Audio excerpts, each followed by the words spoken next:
This boy's name is Maehara Maki. Today is the first day of a new school year, and for someone as closed off as him, situations like this are quite uncomfortable. After everyone in the class finished filling in the basic information, the teacher asked each person to introduce themselves. Maki tried to be as brief as possible, but even so he ended up being called. He stood up, quickly said his name, and then the teacher decided to ask if he had any hobbies. Upon hearing that, Maki hesitated for a moment before answering that sometimes, when he has free time, he likes to order pizza, drink soda, and play games. That was when the teacher realized that maybe she had asked the wrong person. But she tried to continue the conversation and asked if he liked anything else. After thinking a bit, Maki said that he also liked to watch movies about sharks or fish. With that, the atmosphere in the classroom became a bit strange, with no one really knowing what to say. To change the mood, another student decided to introduce herself in a more lively way. Her name was Amami, a beautiful and energetic girl. Apparently, if she tried a little more, she could easily be one of the most popular in the class. You came from an all-girls school, but decided to transfer there precisely to have more contact with other types of people. Besides her, there was another transfer student called Asanagi Yumi. You, all excited, pulled her friend forward and introduced her to the class. In just a few moments, the heavy atmosphere in the room completely changed. Maki, sitting in the corner, watched everything in silence. For him, it did not matter who was popular or not. As the days went by, he began to think that maybe it would be better to continue alone. It was not like he did not want to have friends, but his quiet personality made it difficult. Even so, he thought that having a group to laugh and talk with from time to time could be something nice. One day, while he was in the classroom, Maki ended up overhearing by chance a conversation between Yumi and Yu. Yumi commented that she wanted to go to the cinema to watch a movie. Yu became interested, but when she saw what it was about, she was surprised, since she did not expect Yumi to like that kind of film. When the two passed near him, Maki ended up seeing what the movie was and was surprised to realize that they had similar tastes. Later, on the way home, Maki stopped at a rental store to choose a DVD. While he was looking at the options, he ended up bumping into Yumi, who had already been there for a while, although he had not noticed. Without really understanding, Maki saw that she started a conversation with him. A bit awkwardly, he asked if she needed something, and Yumi commented that she noticed he had been listening to the conversation earlier. Maki tried to explain himself, saying that they were talking too loudly to ignore. In truth, Yumi was just teasing, since the real reason she was there was another. She then handed him a sheet with her preferences, something based on what he had said in the classroom. Maki was surprised to realize that her tastes were practically the same as his. It was at that moment that Yumi showed interest in getting closer and suggested that they could be friends. Not long after, she even asked for movie recommendations to watch. Over time, the two gradually became closer. At school, they pretended not to have much intimacy, but outside of it, they already talked a lot. At a certain point, Maki even invited her to go to his house to watch movies. They bought some snacks, played video games, and spent time together until nightfall. When they were saying goodbye, Yumi noticed that he was looking at her a lot and commented on it in a somewhat suspicious way. Before leaving, she invited him to go out again the following week. Maki was surprised and a bit worried about the possibility of someone finding out. Yumi, however, said that there was no problem, and that if someone asked, they could even say that they were dating. That left Maki completely speechless, even though she was just joking. The next day, upon arriving at school, Maki saw Yumi talking normally with Yu, as if nothing had happened. Later, while looking for a place to have lunch, he ended up witnessing someone confessing to Yumi. Before he could leave, Yu pulled him closer, wanting to follow the situation. After hearing the confession, Yumi rejected it, as she had done other times, and left. Later, Maki commented about it with Yumi, even attracting a lot of attention. She seemed to handle the situation well, while Yu still stood out more than her. Maki, on the other hand, thought all of this was a bit tiring. For him, the more attention a person receives, the more complicated things become. Even so, he understood that people like Yumi and Yu lived differently. While he preferred something more peaceful and without pressure, Yumi disagreed a bit, saying that he exaggerated. But deep down, she liked this more reserved side of him. For her, that was something interesting. Maki also began to think in a similar way, even without realizing it. The two were creating a special friendship. In the end, they continued spending time together, playing and talking, enjoying those simple moments, and so, they scheduled another meeting, ready to continue having fun in their own way.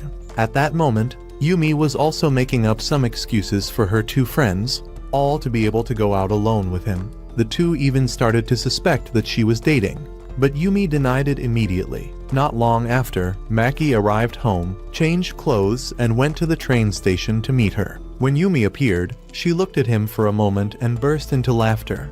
Since Maki was dressed in clothes that were too dark, exactly as she had imagined, she commented that, next time, he should wear something with brighter colors. That made Maki think that maybe there would not even be a next time. Soon after, the two passed by a game store. During the way, Yumi asked him to start calling her by her name. Since they were already friends, Maki felt a bit embarrassed, but accepted and also told her to use his name normally. Upon hearing that, Yumi teased, saying that it sounded like something people very close would do. Maki replied in the same tone, going along with the joke. Later, after walking for some time and talking about simple everyday things, they decided to stop at a fast food stand to rest a bit and eat something. While they were waiting for the order and then started eating, Yumi casually commented that she had recently watched a shark movie, and that, surprisingly, she had found the experience interesting and even engaging. Taking advantage of the light mood of the conversation and the topic at hand,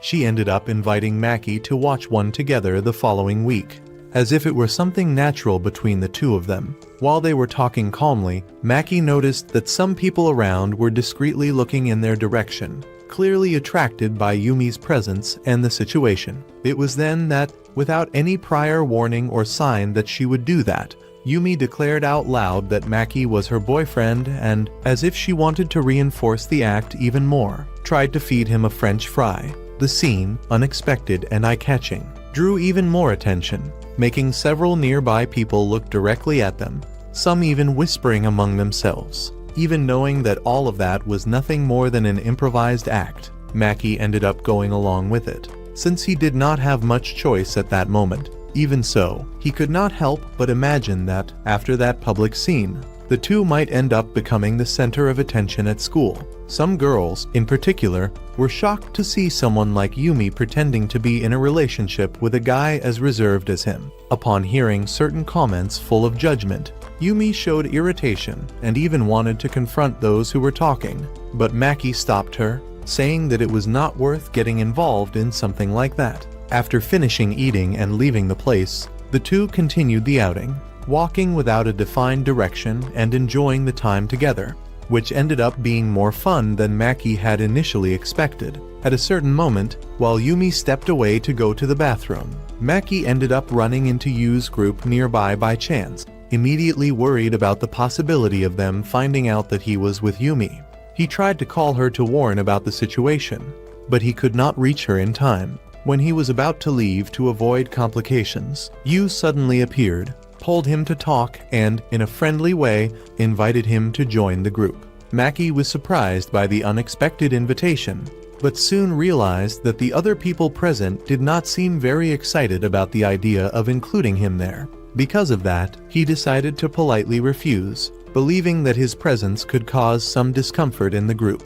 Even so, Yu did not show any annoyance with the refusal and continued talking to him normally. During that conversation, Maki commented on a few things spontaneously, without realizing that Yumi, on the other side, ended up hearing everything through the phone. It was at that moment that Yumi revealed a bit more about herself, saying that she had not always been like she is now. In the past, she used to be frequently chosen as a group leader or class representative, and at first everyone seemed to value that a lot.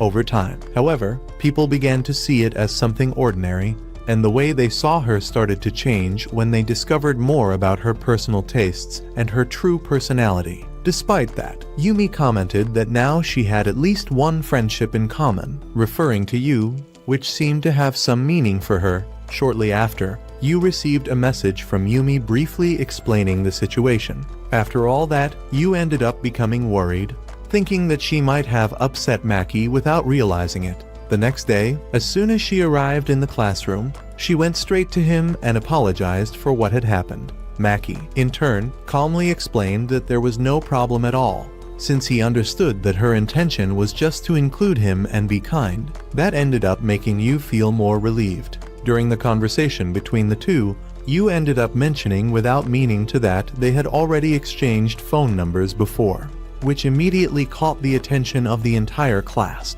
The revelation generated general surprise, since no one expected that she had gotten so close to someone like Maki. After that, he started receiving several curious looks and discreet comments, which made him a bit uncomfortable. Later, the three decided to go out together again, as a way to spend more time together and strengthen their bond. During the outing, Yu commented that she had always seen Yumi as a more reserved and hard-to-approach person, but had no idea that the two had already become so close to the point of calling each other by name naturally. At a certain moment, they noticed that someone named Nina was following the group from a distance. Upon noticing this, Yumi reacted quickly, grabbing Maki by the hand and running off, trying to shake off whoever was watching them. Since Maki's house was nearby, he suggested that they go there, considering that it would be a safer and quieter place. When they finally managed to meet again, Yumi directly asked why Maki and Yu had exchanged contacts before. With no way to avoid the explanation, he told what had happened at that moment in the past. Yu then commented that it had probably been her own fault, since she always tried to bring him closer to others and include him in social situations. Maki replied by saying what he truly thought about all of that at that moment, being honest about his feelings and his way of seeing the situation. Upon hearing his words, Yu interpreted that he cared a lot about Yumi, which ended up leaving both of them embarrassed for a moment. Even so, the misunderstanding was resolved naturally, and the three managed to understand each other better. In the end, Yu was happy to also have the chance to get closer to Maki and gradually build a genuine friendship among them. On a new school day, Maki arrives in the classroom without drawing attention, as usual. However, Yu quickly notices his presence, approaches him to greet him, and even calls him by his first name. She asks how he is, acting in a very familiar way, which leaves Maki visibly tense, since it ends up attracting the looks of everyone around. Because of that, he responds simply, without much enthusiasm, which makes you ask why he seems so distant. Maki, in turn, does not know what to say. At that moment, Nina approaches, confused by the way Yu is treating Maki, and asks if the two are close. Yu does not understand the reason for the doubt and answers naturally, saying that she is talking to Maehara Maki, as if it were something obvious. This makes Nina think that maybe she forgot something important. Then Yu explains that she recently spent some time with Maki, and that now they are friends, which he confirms. However, by saying that out loud, it ends up drawing even more attention, and soon the other students begin to whisper, some even suggesting absurd things, as if she were forcing something. Maki realizes that the situation is becoming embarrassing, while Nina remains curious and asks what happened after they went out together. Yu simply answers that it is a secret. While they talk, Maki receives a message from Yumi, apologizing for all that unnecessary attention.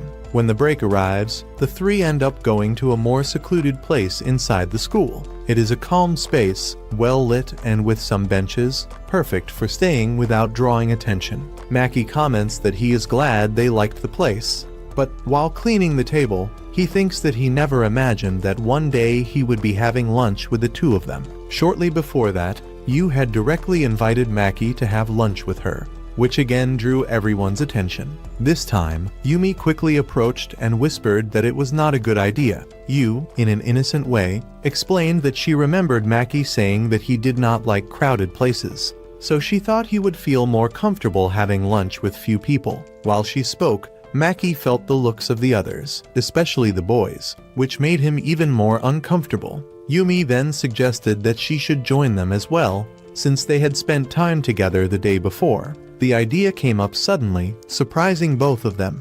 But when questioned, Maki ended up accepting. With not many options, everyone agreed. Already seated at the place chosen by Maki, he comments that if they were seen together in the cafeteria, they would draw even more attention. so he preferred that more isolated place. When they begin to show their lunches, Yu gets excited upon seeing Maki's omelet and asks if she could trade a little for something of hers. He accepts, although he warns that it might not be to their taste. While eating, Yu asks if he usually prepares his own food, and Maki answers that he sometimes does that, since his mother works a lot. Upon hearing that, Yu comments that he is more responsible than her, but asks not to be compared like that. Soon after, she praises his food, which catches Yumi's attention, who also wants to try it. However, upon tasting it, she makes a somewhat displeased expression, murmuring that it is unfair for it to be that good. After they finish eating, Maki takes out some desserts, which sparks Yu's curiosity. She asks what was the best thing he has ever made,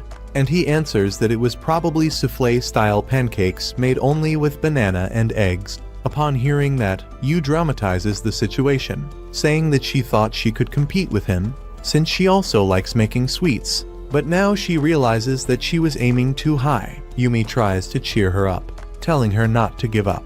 Maki comments that it is not that difficult, since it is enough to follow tutorials on the internet. That makes Yu a bit frustrated, saying that it only seems easy when he says it. Even so, she shows a desire to try something like that. Seeing that, Maki offers to prepare it for her someday, which immediately excites her. Suddenly, Yu asks if she can go to his house that very day. Maki is surprised, but seeing her excitement and animated expression, he ends up accepting. Yu thanks him happily and even says that she wants Yumi to go as well. Then, she runs off to buy some things. After she moves away, Yumi comments that Yu really is a very good person. Maki agrees, saying that although he already knew that she was lively, now he sees her differently. He tries to describe it, but ends up comparing her to a little dog, which makes both of them laugh a bit. Soon after, Maki asks if they should not avoid talking about her like that. Yumi understands the point. Since Yu cares a lot about what others think, Maki remembers that he has always been somewhat isolated, so he does not care much about comments. But even so, Yumi asks him to let her know if something happens. After all, Yu is one of the most popular girls in the class. Upon hearing that, Maki tries to pretend that he did not care, but he clearly noticed. Yumi keeps smiling and says that everyone comments on that, and that it would be strange if it were not like that. Maki then reflects and comments that no one knows exactly who started saying that, but it ended up becoming a kind of ranking, where Yu is considered the most beautiful and Yumi the second. Even so, he says that this should not be taken so seriously. Yumi, on the other hand, believes that it makes sense, saying that, from her point of view, Yu really is very beautiful, both in appearance and personality. While Maki tries to respond, she continues, stating that, precisely because of that, he should start to worry a bit more about these things. The words he just said keep echoing in her mind, leaving several doubts circling her thoughts. Did he mean that only as a friend? When night arrives, Yu and Yumi go to Maki's house. As soon as they arrive, he finishes preparing something and gives a special dessert to the two of them. Both Yu and Yumi are impressed at the first bite, liking it so much that they keep eating without stopping. Even so, they comment that, even by following the recipe, they would hardly be able to achieve that result. Maki explains that this happens because many people overlook important details during the preparation. During a relaxed moment playing video games, he is surprised by Yu's unexpected skill, while Yumi watches in silence. Later, Yumi shows interest in bringing Yu closer to Maki, but also acts unexpectedly when she returns to his apartment and takes an intimate action that leaves him confused. Over time, Yumi continues visiting his house, and the two spend calm moments together, such as reading manga, until they end up falling asleep side by side. The situation creates a tense moment when Maki's mother finds them, but everything is resolved in a controlled way, allowing Yumi to spend the night there. After a serious conversation with her son, the mother warns him about responsibility. Later, Maki and Yumi reflect on what happened and admit that they were careless. They also discuss the nature of the relationship between them, recognizing that hiding it is becoming difficult. Even so, Yumi prefers to keep everything as it is for now, and Maki agrees. The moment ends with a shy and awkward goodbye, making it clear that there are unresolved feelings between them. Back in the living room, Maki lies down on the sofa, but his mother appears and asks if he prefers to sleep in the bed with her. He accepts immediately. After all, it is much more comfortable than the sofa. The next day, Yumi takes him to her house. Maki becomes increasingly nervous as they get closer. When the door opens, it is her mother who appears. She greets not only her daughter, but also Maki. Upon hearing his last name, he becomes even more tense and makes a polite bow, formally introducing himself as Maehara Maki. Yumi is surprised to see him like that, while her mother laughs and introduces herself as Sora, commenting lightly that she is the mother of that troublesome daughter. Inside the house, while they have something to drink, Sora says that she does not mind Yumi going out to have fun, but she would like her to inform her beforehand so she does not worry. Yumi agrees and promises to be more careful, and Maki also reinforces that. Sora accepts calmly and changes the subject, suddenly asking how the two became friends. Yumi becomes visibly uncomfortable with the question and asks her mother not to touch on that subject. Sora approaches Maki and asks him to take good care of her daughter, saying that, despite her way, she is a good person. He responds with a calm smile, agreeing. Soon after, Sora enthusiastically suggests that they have sleepovers at the house, saying that this way she can feel at ease seeing them nearby. Without even waiting for an answer, she already treats the idea as something great. Yumi, hearing everything, quickly returns with the peaches and tells Maki, in a somewhat desperate tone, that he has permission to silence her mother. Later, already at school, the teacher announces that the cultural festival will take place in the following month, and that they need to choose people responsible for the organization. As no one volunteers, he decides to choose someone randomly. When picking the slips, he calls Maki, who, without any enthusiasm, realizes that he was chosen. The teacher then declares that he will be responsible for the boys. Immediately, some students begin to mock, saying that the girls will be unlucky to work with him and that whoever wins will have to take care of him as if he were a babysitting job. Maki complains in a low voice, already used to this kind of treatment, while Yu clearly shows irritation with the situation. Although Maki already expected something like this, it is still possible to notice that it affects him. At that moment, Yu stands up, walks to the front of the classroom and, with a serious tone, calls everyone's attention. Then, she directly asks if they really hate Maehara Maki, catching everyone by surprise and completely changing the atmosphere of the room. She clearly shows her irritation and, without making any effort to hide what she is feeling, directly asks the teacher if she can apply for the executive committee. Her objective is quite evident. She wants to participate alongside Maehara and has no intention of letting this opportunity pass. The teacher, on the other hand, prefers to maintain the already established criterion, which is the lottery, avoiding any kind of exception. Even so, she decides to question Maehara, seeking to know whether he agrees with the situation or if he has any objections. He responds in a calm and unconcerned manner, saying that, if that is her wish, he does not see any problem with it. At that moment, Asanagi raises her hand and announces that she was the one selected in the lottery. As soon as she sees the chosen name and understands who her partner will be, she shows a certain sense of relief and accepts to participate without hesitation. At the same time, Yu also shows interest in joining the committee, but Asanagi quickly asks her to calm down. She realizes that Yu reacted emotionally upon seeing Maehara being put under pressure, but believes that her attitude was somewhat exaggerated, which ended up leaving the entire class in an awkward situation. Yumi then decides to intervene, bringing a bit more balance to the situation. She explains that Yu should not apologize only to her, but rather to the entire class, since everyone was affected by the moment. Faced with this, Yu apologizes to all her classmates and also directly to Maehara. He, in turn, responds in a calm manner, stating that he was not bothered by what happened. Soon after, the teacher officially confirms the results. The members of the executive committee will be Yu, Yumi, and Maehara. The scene shifts to another room, where the three of them already begin working together on the planning. Maehara praises Yumi, saying that she was incredible in handling the previous situation, and she, in a somewhat playful tone, asks him to praise her even more. He he realizes that, this time, he truly needs to acknowledge that.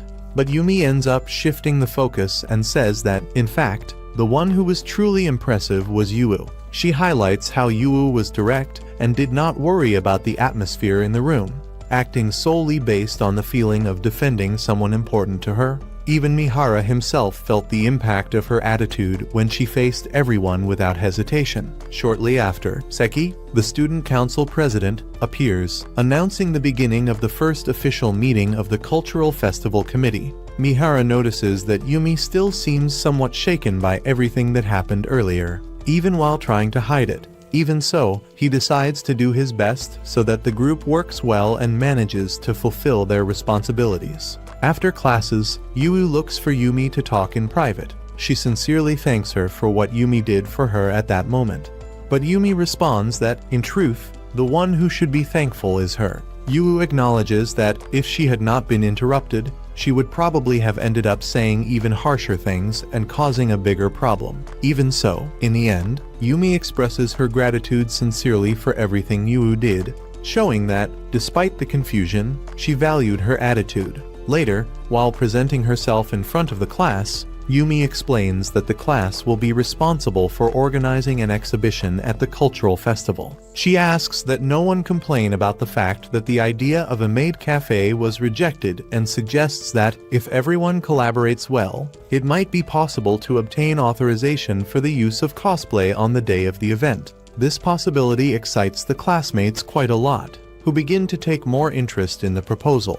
When Yumi asks if anyone has any ideas, Maehara decides to speak up and presents a project of an artistic mosaic made with cans, something that can be built collectively and draw attention during the festival. After everyone leaves the room, he shows signs of fatigue, but even so thanks Yumi for being his partner. He comments that, if he were working with Yu, he would probably feel nervous all the time because of her intensity. Yumi then responds in a light tone, saying that he should be grateful for the luck he had in the lottery. However, right after that, she reveals that, in truth, she manipulated the result to secure that position beside him. Maehara is visibly surprised upon discovering this, especially considering the tense atmosphere that had been in the room at that moment. Yumi then asks if he was bothered by what she did, perhaps expecting some kind of negative reaction. However, he responds simply that he does not mind it, and, in a symbolic manner, just records her name as the winner of the lottery,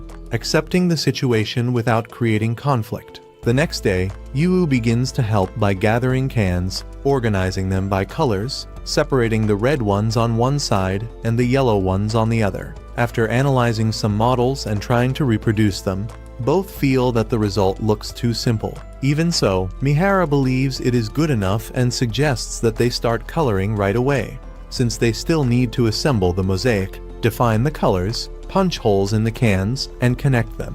In the middle of the work, Yu appears complaining that many cans are dirty, some even with cigarette remains inside. Maehara suggests separating the worst ones to wash later. Upon noticing a manga there, Yu asks if she can try drawing the cover. When she finishes, everyone is impressed with her skill. Yumi, upon seeing this, ends up feeling a bit discouraged, thinking that she does not have any special ability. Yu then asks about mixing the colors, and Yumi decides to leave that part under Nina's responsibility, trying to keep the progress of the project going despite her own insecurities. The atmosphere starts off light, with introductions and simple remarks, but soon the attention shifts when they notice Yu's talent. She impresses with ease, although it is clear that studying is not her strong point. At the same time, a certain regret emerges over what they did to Maehara earlier, acknowledging that they went too far, and that someone had to intervene to prevent something worse. With that, the group decides to truly come together to support him from that point onward. Later, the situation shifts into something more intimate. There is a somewhat hesitant invitation to spend time together, with some excuse involving tasks, but the real intention ends up becoming fairly obvious. The conversation turns into a light teasing about loneliness, which is quickly denied, but leaves an awkward atmosphere in the air. Even so, the decision is made. They will meet. When they finally gather, the environment becomes relaxed, The conversation flows, but soon gives space to something more personal. Fatigue sets in, someone asks to rest, and that creates a somewhat ambiguous moment, with jokes about proximity and limits. Despite that, everything continues without major conflicts, until a call interrupts the mood. Amami's arrival changes everything. The tone becomes more serious, and subjects that were hidden begin to come to light. The issue of the secret between Maehara and Asanagi arises, and especially the fact that Kai did not tell anything. The next day, the atmosphere is still strange, but everyone acts as if nothing had happened. The conversations are superficial, trying to maintain normality. Even so, it becomes evident that something has not been resolved. There are doubts about what happened and who knows what, but no one has the courage to dig deeper. While they work together, an attempt at a serious conversation arises. Maehara realizes that he is being avoided and questions it directly. She asks if the two of them can talk in private. After taking him to a more secluded place, she begins to say that the relationship between them should remain a secret. In fact, Maehara had called her there because she had only seen his messages and did not respond. Even so, before getting into that matter, she comments that the most important thing right now is to finish the work they are doing. Yumi then asks if he does not want to know the reason why she has been avoiding contact. Maehara responds calmly, asking if she truly wants to talk about that at that moment. She says no, but acknowledges that, sooner or later, they will have to face that conversation. Even realizing that there is something to be said, he makes it clear that he does not intend to pressure her. When he turns to leave, Yumi hugs him from behind. She comments that his kindness is an admirable quality, but that it can also end up allowing someone to take advantage of it. And she admits that perhaps she herself is acting that way, like someone cowardly. Then, she asks if she decides to tell everything, he would be willing to listen. Maehara replies that yes, so she only asks that he wait until the end of the festival, because she intends to organize her feelings before that. She also mentions that she will talk to Yuyu about everything that has been happening. The scene shifts to the festival, where everyone is having a great time and enjoying the event. After everything goes well, Maehara meets Yumi and holds her hand. At that moment, Yuyu appears accompanied by some girls and decides to introduce them to him. However, Yuyu herself acknowledges that those are not exactly true friends. Even so, she begins to talk a little more about her own feelings, revealing her inferiority complex and making it clear that she is still dealing with it internally. The story goes back to the past, showing Yumi walking to school alongside her friends. During the walk, they ask if Yumi intends to run for class representative, since she has always shown enthusiasm for that kind of responsibility. While they talk, Yumi looks ahead and spots Yuyu. Without thinking much, she tells her friends that she needs to take care of something and asks them to go on without her. As she approaches Yuyu, the two introduce themselves. Yumi sits next to her and asks if she usually goes home alone. A little embarrassed, Yuyu admits that she does not have any friends. Before transferring, people avoided her because of the different color of her hair and eyes, and that made her develop a fear of going through the same situation at the new school. Yumi then extends her hand and suggests that they start going home together every day. That is how their friendship began. When Yumi introduces Yuyu to her friends, they are all impressed by her beauty and welcome her enthusiastically. From that point on, Yuyu, with her naturally charming personality,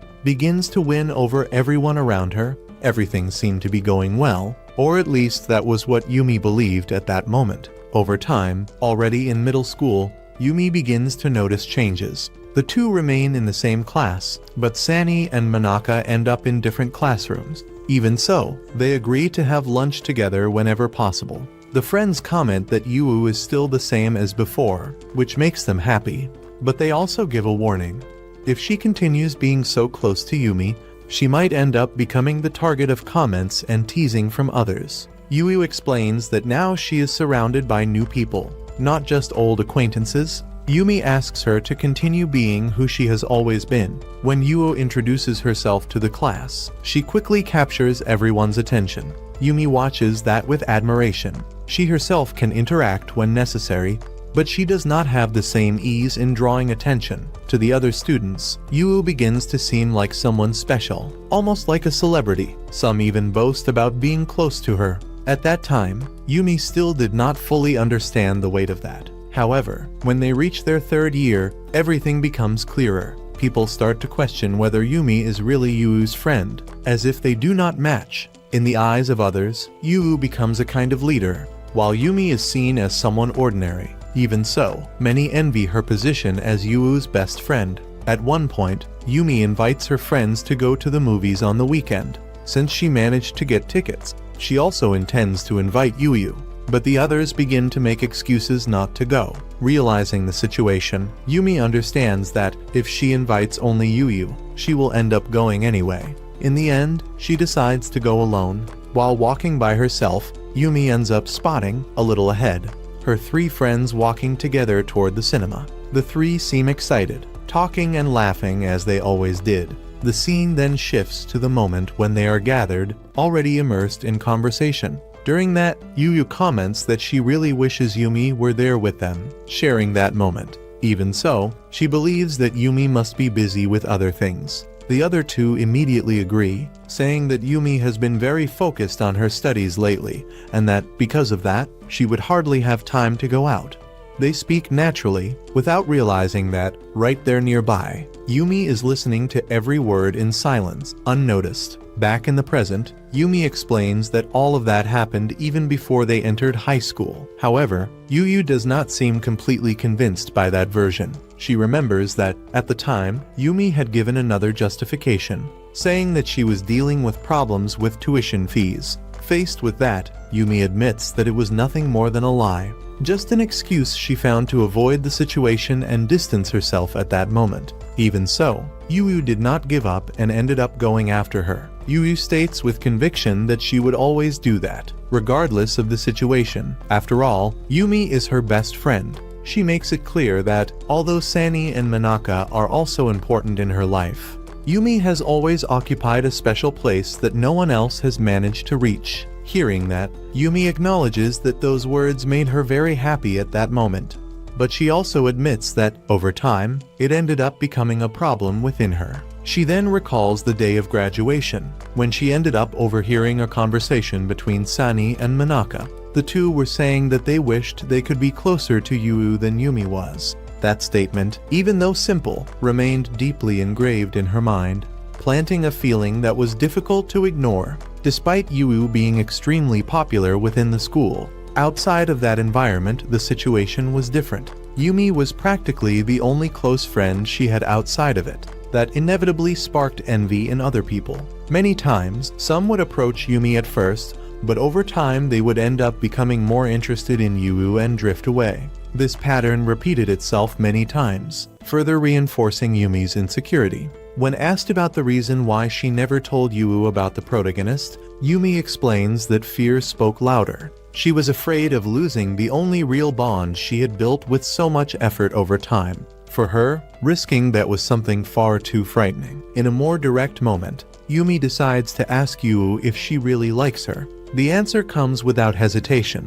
Yuu says yes. From the beginning, she has always considered her her best friend and someone irreplaceable. Yumi then admits that she also likes her very much, but reveals that, at the same time, she began to feel something negative growing inside her, a confusing feeling, almost like a kind of hatred that she cannot fully explain. Unable to deal with that at that moment, she simply runs away, trying to cool her head and organize her thoughts. Noticing the situation, Maki decides to go after her, feeling that it cannot be left unresolved. When he finds her, he asks why she looks so thoughtful and shaken. As he gets closer, he says that Yumi is amazing for having endured all of that alone for so long, without showing weakness, continuing to act normally in front of everyone. Yumi, visibly fragile, admits that she really endured more than she should have. In a moment of vulnerability, she asks him to keep saying things like that, as if those words were the only thing capable of supporting her at that moment. Soon after, she begins to reflect on her own actions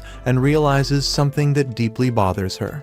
Without noticing, she ended up doing to Yuu exactly what she always hated others doing to her, hiding feelings, lying, and carrying everything alone. That realization leaves her even more confused, not knowing which direction to follow. Yumi asks Maki what would be the best path from there. He calmly suggests that she take some time, both for herself and for her relationship with Yu. He explains that this does not mean breaking ties or distancing completely. The two are still in the same class, will see each other every day, and can still talk, but in a more relaxed way, without pressure. However, Yumi asks him to stop talking for a moment and listen to what she also has to say. That makes it clear that there are still many feelings kept inside her, things she needs to let out before being able to move forward. The conversation begins directly, without hesitation. Maehara admits that she would feel lonely if she lost what she has with him.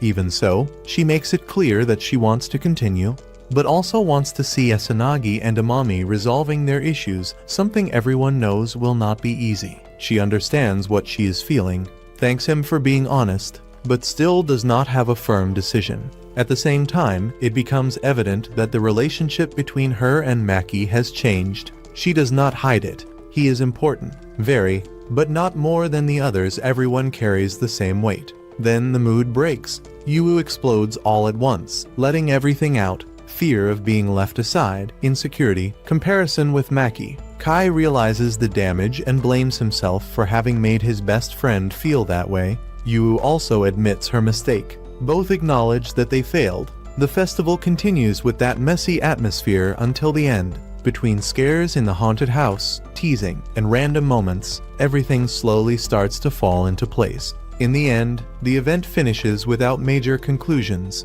but with small changes. After that, the group continues to meet. Calmer conversations, simple moments. There is still tension, but there is also closeness. Maki tries to distance herself, but cannot maintain it. She admits that she likes spending time with Maehara, and that staying away now is impossible. Yu accepts, but makes it clear that she will demand more attention later. The mood returns to normal, or at least something close to it. Later, Maehara does not seem well. Kai notices and pulls her closer, sharing his jacket. The moment becomes more intimate, quieter. It is there that the relationship between the two shifts in tone. He starts calling her by her first name. She finds it strange, reacts, but accepts it. The exchange becomes more personal, and then comes the main point. Maki, a bit awkward, admits that she is not used to saying this kind of thing, but says that he looks cuter when he smiles like that. He does not let it pass and responds with a direct question. She likes him. Does she not? She does not truly answer. She avoids it, but she does not run away either. Then, she gives the boy a kiss on the cheek. She says she will only give a kiss on the lips when he admits that he likes her. When he asks again, the answer comes in the form of another question, turning everything around. In the end, she wants to know if the feeling is only hers or if he feels the same. Soon after, she runs off, and Maki says that she is very unfair. The scene shifts to Maki listening to the muffled sound of his mother crying during the middle of the night. Even while still half asleep, he could clearly hear the sadness in her voice as she asked, almost begging, why he never said anything to her. Ever since he was little, Maki had always wondered what the real reason behind that suffering was. Yet he never found the courage to ask directly. That question remained trapped inside his chest for a very long time, silently growing within him without ever receiving a real answer. When he tried speaking with his father to understand what was happening, Maki noticed something strange. Before he could even say a single word, the man simply disappeared right in front of his eyes without giving any explanation at all. The feeling was so absurd and confusing that he remained frozen in place, unable to react. Soon afterward, he woke up in shock from that strange and disturbing dream.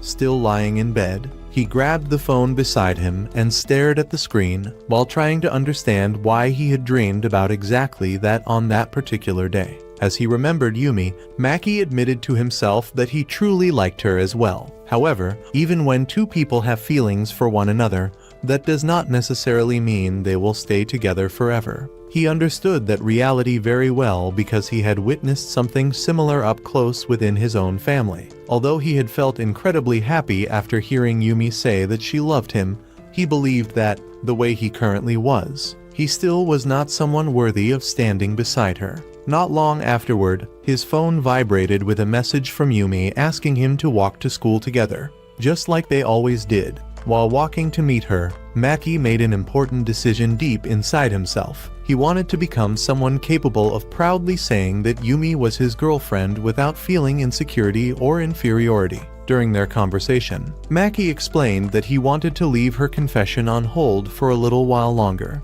Yumi, however, asked why he still wanted to continue walking beside her even after saying that. Maki immediately apologized and admitted that he understood why she would think that way. After all, anyone would probably interpret the situation in the exact same manner, so he could not blame her for feeling confused. Yumi then admitted that it was impossible to deny just how special he was to her and how he still remained her favorite person when it came to love. Even so, she decided to temporarily put the entire situation on pause. Joking lightly, she commented that he was lucky she was such a kind and understanding girl. Even while smiling, she asked Maki to do his best as quickly as possible to become a man worthy of her. Before they continued walking to school, Yumi noticed that his lips were quite dry because of the cold weather.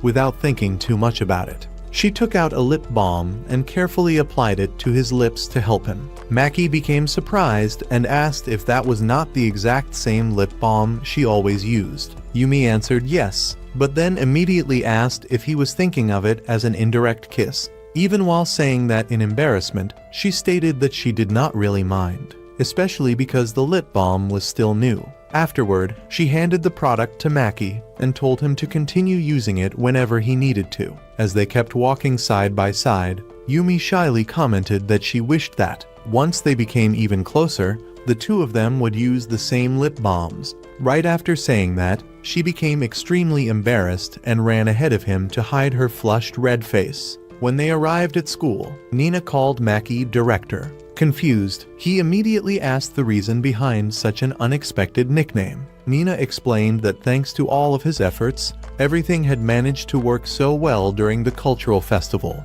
so it was only natural for him to be called the great director of the performance. Maki became completely embarrassed after hearing that and insisted that she was exaggerating since everyone had helped a lot. Even so, he could not deny that they were happy about winning the grand prize. While they were talking, Nina approached curiously and directly asked whether he and Yumi were dating. However, before Maki could even answer, Yumi suddenly appeared behind him looking irritated by the question. Without hesitating, she placed Nina in an arm lock before finally sitting down beside them. Shortly afterward, Yuu quietly asked why Yumi seemed to be distancing herself slightly from Maki over the past few days. She commented that something had probably happened between the two of them. Hearing that, Yumi immediately turned red from embarrassment and hurriedly replied that absolutely nothing had happened. Meanwhile, a boy constantly watched Yumi from a distance. From the way he stared at her, it was obvious that he felt jealous seeing her so close to Maki. The scene changes to that boy speaking with Yuu about the Christmas party. He asked whether she planned to participate in the event, but Yui replied that she already had other plans and even admitted that she liked someone else. After hearing that, Maki remembered what Yumi had mentioned earlier. On Christmas Eve, the students would rent a room at the community center to hold a joint event with students from other schools. The registrations to participate had already closed since the beginning of the second semester. Back then, however, he still was not close to Yumi or the other girls, so he ended up not paying much attention to it. Now, looking back on it, Maki realized just how stupid he had been for ignoring that opportunity. Thinking that he would only get in the group's way, Maki decided to let the three girls enjoy Christmas by themselves. However, Nina asked him to wait a little before jumping to conclusions. She explained that she also already had another commitment scheduled for the same day, since she would be going out with her boyfriend.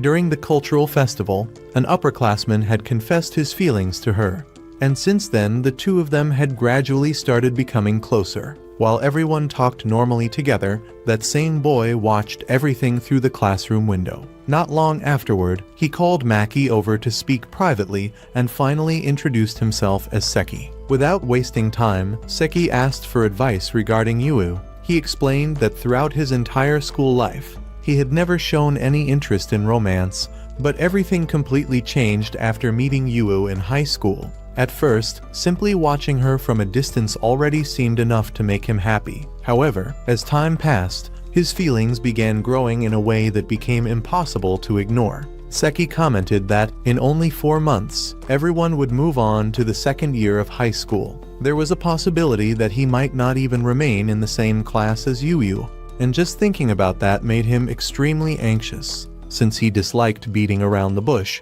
he decided to be completely straightforward. He wanted Maki to become his friend and also ask Yumi for help, allowing him to have more opportunities to get closer to Yu and perhaps even invite her to the Christmas party. After listening carefully to everything, Maki replied that he would need to refuse that request. Seki apologized immediately afterward and admitted that he completely understood the answer since the two of them had practically never spoken before that moment. Even so, Seki commented that he considered Maki to be a very strong person. However, Maki immediately realized that was not true.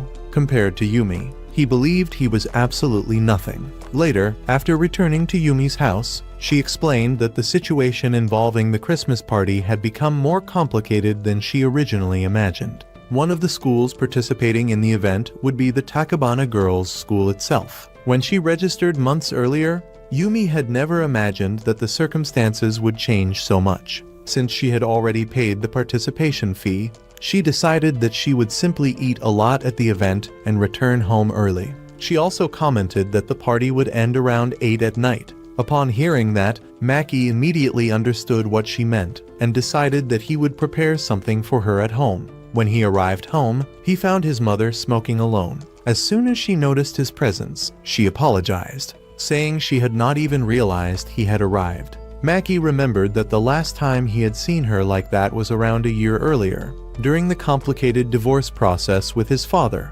Worried, he asked if something had happened. However, his mother merely responded that it was just something that comes with age, avoiding going deeper into the subject. Later, after gathering with everyone once again, Yu commented that Yumi had called her to cancel the plans they had previously arranged. She joked that the two of them seemed completely in love with each other.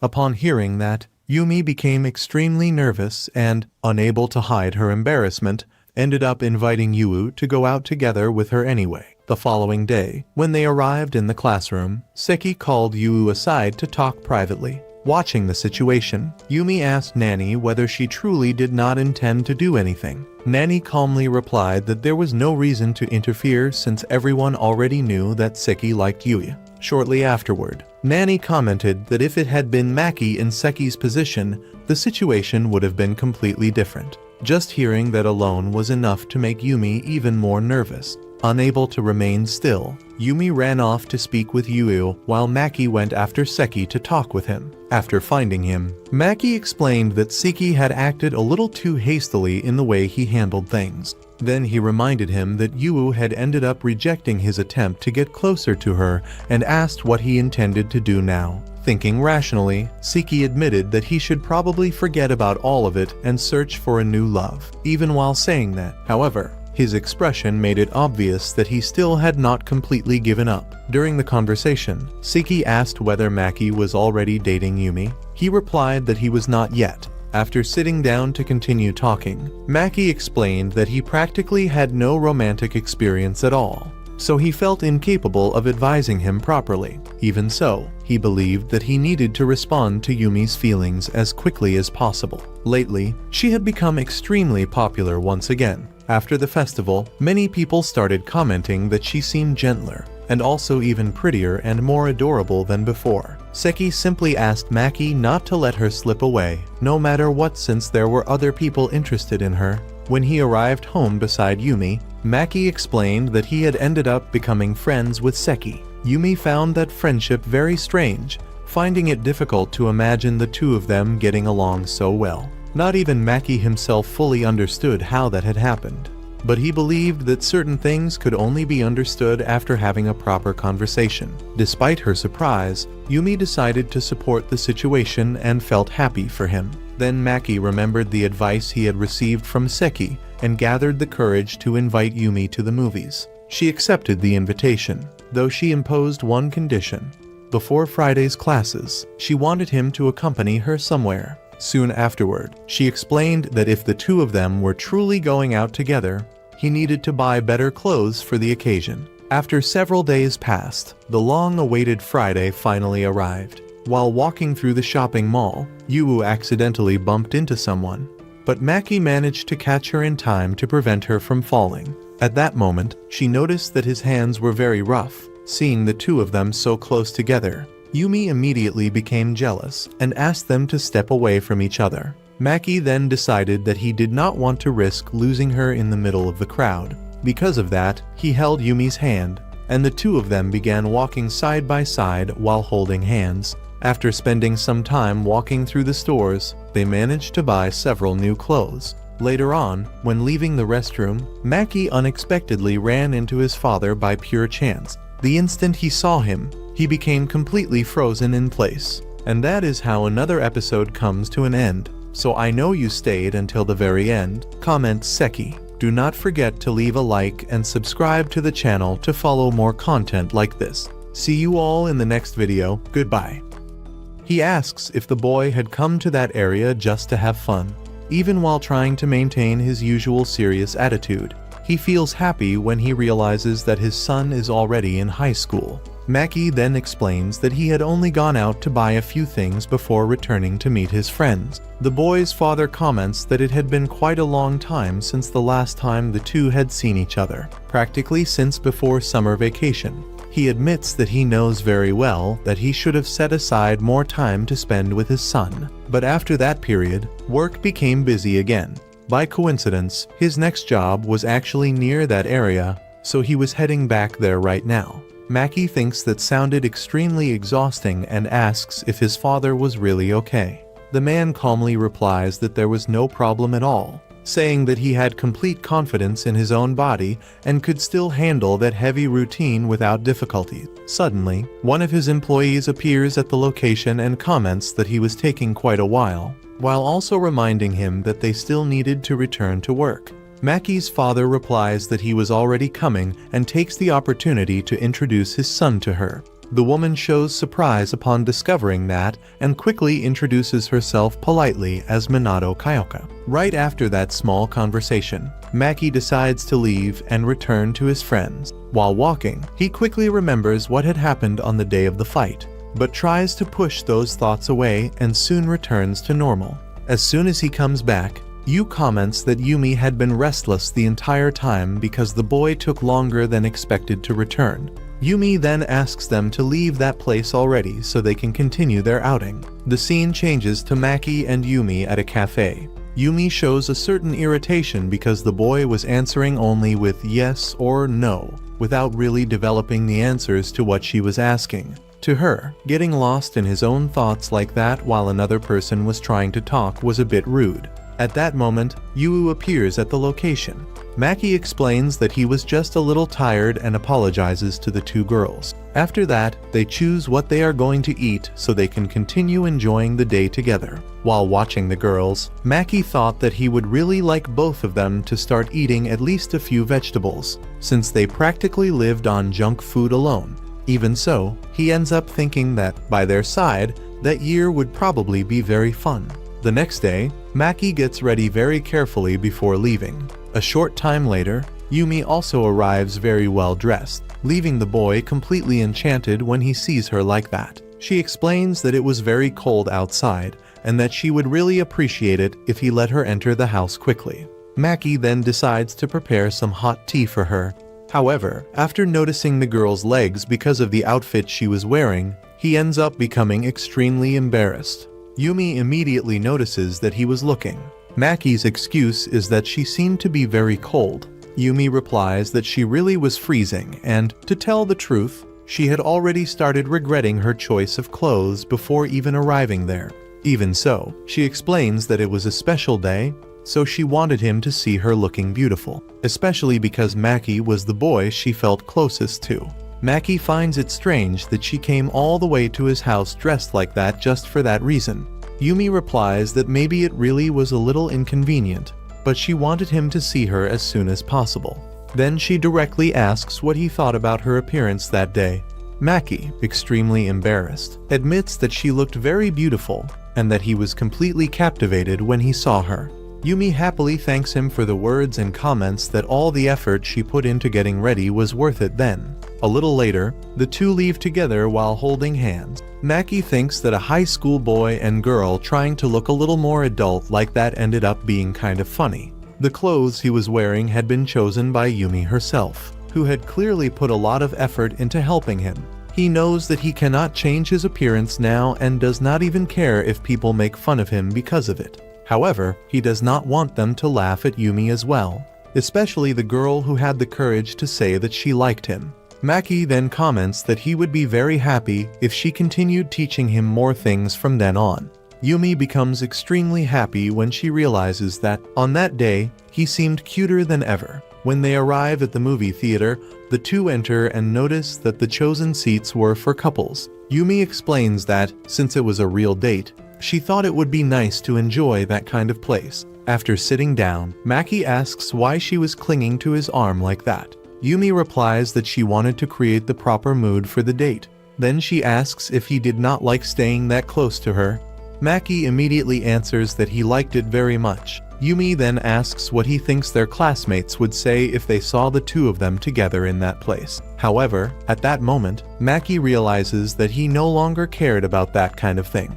After the movie, Yumi stretches a lot because she ended up sleeping during practically the entire session. She complains, saying that the movie was extremely boring and that she did not enjoy the experience at all. In her opinion, the two of them should have gone to watch Mutant Giant Human Eating Shark vs. Supreme Gustav instead.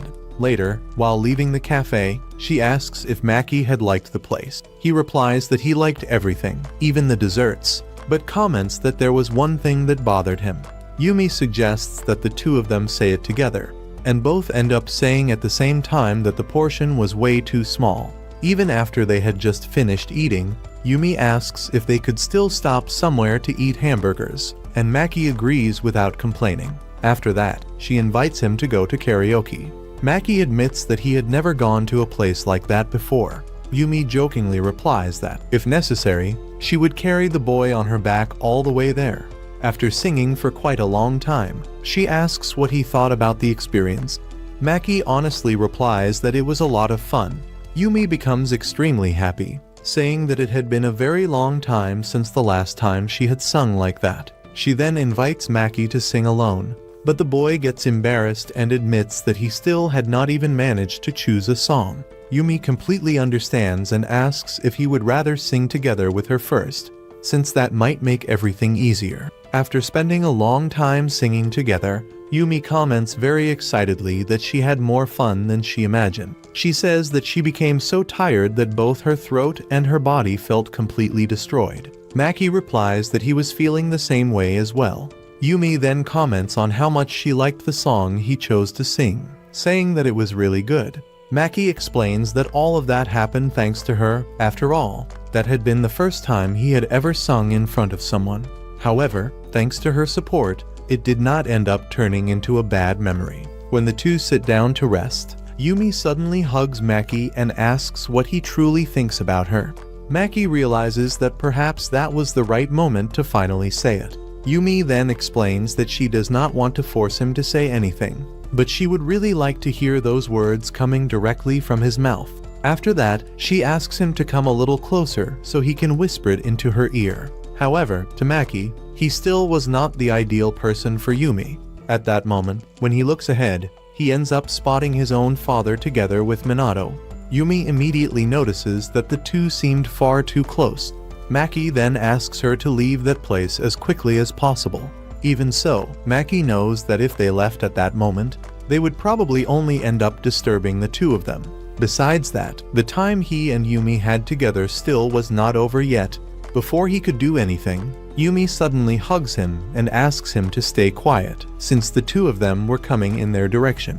After Maki's father and Minato pass by them without noticing anything, Maki apologizes to Yumi. She becomes confused and asks why he was suddenly apologizing, since he had not done anything wrong. Maki then explains that neither his father nor Minato had done anything wrong either. To him, that had simply been bad timing. Soon after, Maki suggests that the two of them head back home, since it was getting very late and Sora would probably start worrying. When he arrives home, he finds his mother smoking. As soon as she notices her son's presence, she apologizes for doing that. Maki simply replies that he did not mind. Then he asks if she was very tired. The woman admits that it had been quite a long time since the last time she faced such an exhausting end of the year, so it really was difficult to endure all of that. Soon after, she asks how the date with Yumi went and whether everything turned out well. Maki replies that it did, but he ends up mentioning that he saw his father together with Minato that day. His mother then asks whether he would be free next Friday night. Maki replies that it would actually be the first day of exams, but that he did not have any important plans besides studying. She then explains that his father wanted to arrange a visit for the following Friday. Maki remembers that, ever since his parents' divorce, meetings with his father had been decided like that. Until he finished high school, the two of them would continue meeting around once a month. Usually, they would go out to eat together while talking about how things were going. Just because his parents had divorced did not mean that he hated his father. Besides that, the man usually took him to expensive restaurants, so Maki always ended up looking forward to those meetings. His mother comments that, in the past, his father used to organize his entire schedule around their availability. Maki replies that everything is fine, especially because he always paid child support properly, and thanks to that, the two of them were able to live peacefully. Even so, Maki cannot stop thinking about Minato. He begins wondering whether his father already knew her before, or if their relationship only started after the divorce. Maybe everything had begun much earlier. While he remains lost in those thoughts, his mother calls out to him and asks if he became tired after spending the whole day outside. Then she decides to go prepare the food as quickly as possible so that the two of them can have dinner together. Before leaving, she simply asks him to send a message to Yumi thanking her for the date. Maki knows that he should do that, but there is another question occupying his mind at that moment. Did his mother still love his father? Upon hearing that, she calmly asks what made him ask such a sudden question. She replies that many things happened over the years and, in the end, the two of them ended up divorcing. Even so, she admits that perhaps there is still a small remnant of those feelings stored somewhere in her heart. There was a time when she did not even want to look at his face because of all the resentment she carried during that period. However, despite everything, she was never able to throw away the albums filled with old photographs of him together with Maki. His mother then asks whether the boy would like to see those old photographs. Maki agrees, and soon she begins showing him the albums that had been carefully stored away. As soon as he looks at the pictures, he ends up feeling genuinely happy. In many of them, he appeared still very young beside his parents. His mother even starts laughing while remembering that, back then, Maki would immediately start screaming whenever someone outside the family tried to carry him. According to her, it was practically impossible to make him stop crying afterward. While continuing to look through the photos, Maki realizes that those moments truly seemed happy.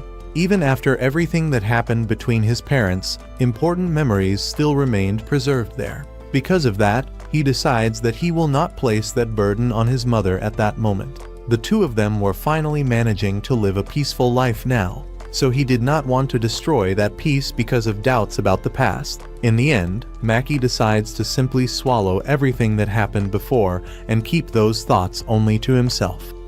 Yumi visits Maki early in the morning because she no longer wants to be just a background character in his life. During her visit, Maki's mother shows her several childhood photo albums, leaving him completely embarrassed while Yumi finds everything adorable. Despite the teasing, Maki is happy to see how well the two get along.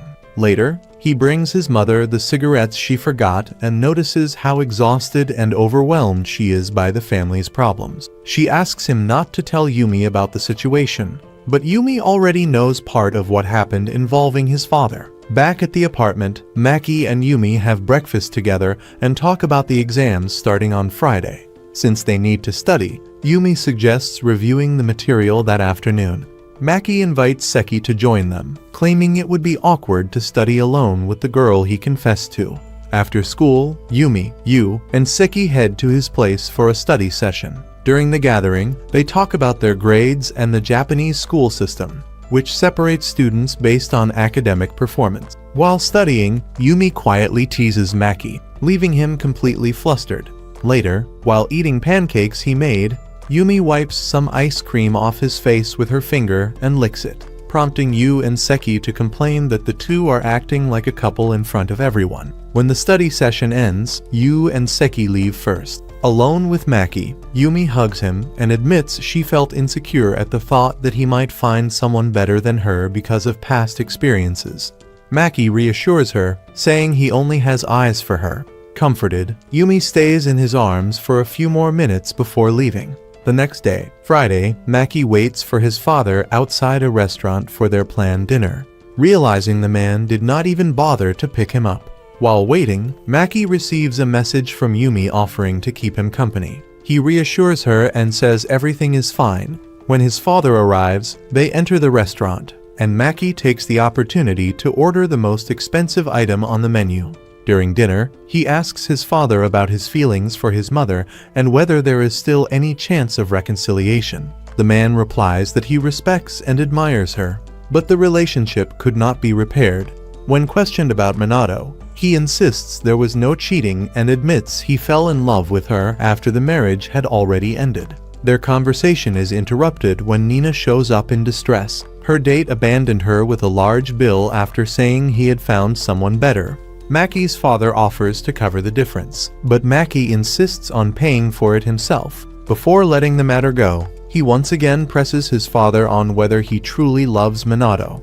Annoyed by the repeated questioning, the man avoids giving a direct answer and leaves.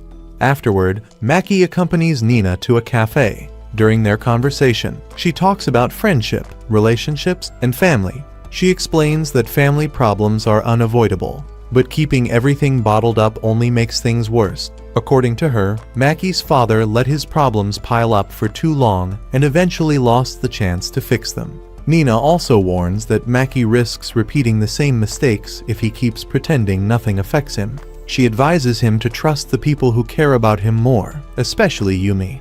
Nina's words make Maki reflect. He promises to take better care of himself and the people he loves, starting by calling Yumi and telling her how the meeting with his father went. The following morning, Maki's mother announces that she quit her job. Tired of the exhausting routine and all the accumulated problems, she decided to take 2 months off before thinking about her future.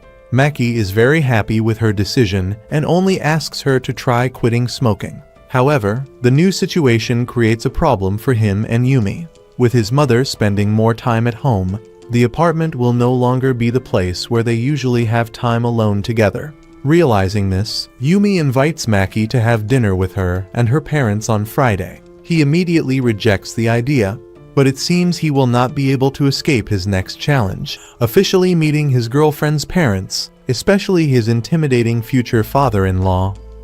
The story then shifts to Yu. She comments that the day everyone had been waiting for had finally arrived, the moment when Maki would have to attend a family gathering at Yumi's house. Despite her casual tone, she makes one request, telling him to be careful. Hearing that, Maki immediately becomes uneasy. In his mind, the warning could only mean one thing: Yumi's father must be an extremely intimidating person. However, Yumi quickly corrects that assumption. According to her, her father wasn't the problem. The person he really needed to watch out for was her brother. That answer does nothing to reassure Maki. In fact, it only makes him more worried. If even Yu seemed to be taking the situation seriously, then Yumi's brother had to be someone difficult to deal with. While he continues imagining various troubling scenarios, one of his friends chooses to look at things more positively. He points out that Maki should consider himself lucky.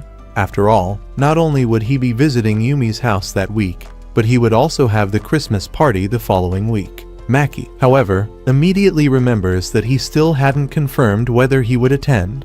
Unsure of what to do, he decides to ask his sister for help. Shortly afterward, he finds her and is impressed when he sees her. He then remembers that she serves as the student council president. Taking the opportunity, Maki asks if there is any way to add his name to the participant list. She asks him to wait a moment while she checks, before doing anything else. However, she thanks Maki for being a good friend to her brother. After a long wait, Yumi finally receives special permission to participate in the school event. She is still not allowed to compete in the activities, but she can now spend time with the other students during breaks and enjoy everything that has been planned. The news excites everyone, especially her, since she had wanted to experience it for a long time. Later, Maki has a conversation with his mother. She tells him that she recently spoke with his father and that he already knows about the job Maki has been working. The news does not please him at all. According to her, his father doesn't understand why Maki feels the need to work, considering that he regularly sends money to help with expenses. However, the reality is more complicated than it seems. The financial support is important, but it isn't enough to support both of them without his mother's constant efforts. She explains that her ex-husband doesn't fully understand the situation they face every day. She then admits that she feels somewhat guilty seeing her son involved in so many difficulties.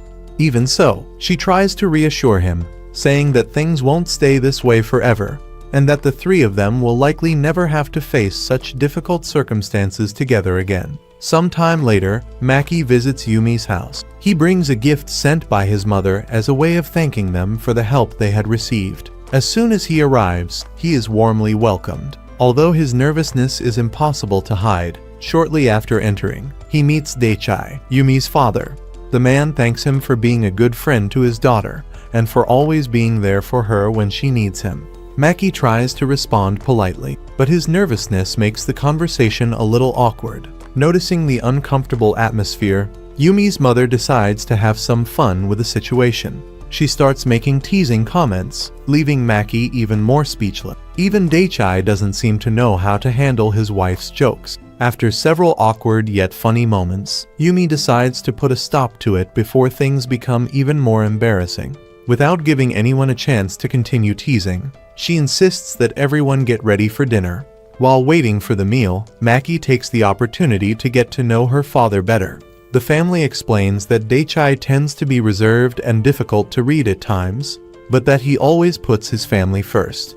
Even during that conversation, the teasing continues, mainly from Yumi's mother, who seems amused by the reactions of the two teenagers. A drop falls onto the table in front of Maki. Only then does it become clear that he has been crying without even realizing it. The scene shifts, taking us back to the time when he was still a child. Back then, everything seemed much simpler. Maki watches his mother prepare dinner while asking curious questions about what they would be eating that night. With a playful smile, she suggests a game and asks him to guess the menu. After thinking for a few seconds, Maki excitedly answers that they will be having hamburgers. Masaki celebrates his correct guess and hands him a freshly prepared glazed carrot as a prize. The reward, however, doesn't please the boy at all. Shortly afterward, Itsuki's voice echoes through the house, announcing his arrival. Maki immediately runs to the entrance and greets him with a tight hug. His father asks whether he behaved well during the day, but Masaki quickly gives him away, reminding him that he had just complained about the carrots. Afraid of disappointing his father, Maki quickly changes his attitude and agrees to eat the vegetable. That earns him praise and affection from Itsuki, creating a warm moment among the three of them. At the time, Maki believed those happy days would last forever.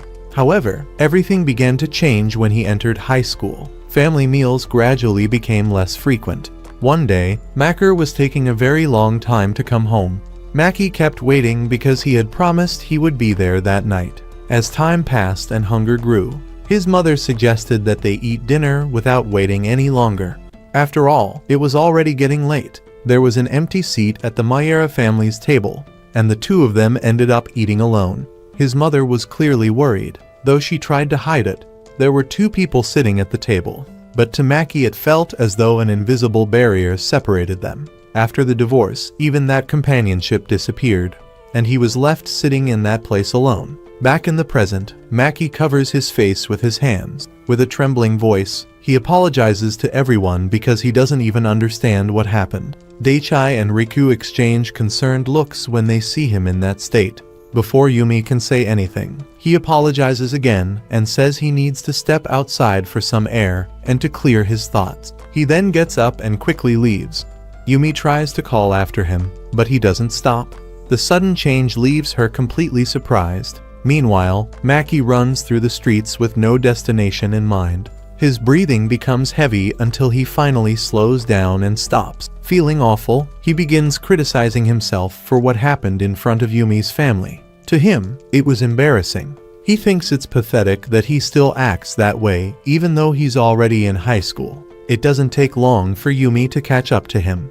As soon as she arrives, Maki says he's fine and that she should go back to her family. However, she calls him an idiot and makes it clear that she has no intention of leaving him alone at that moment. Maki avoids looking at her and insists that he needs to be by himself. Even so, he keeps walking, trying to get away.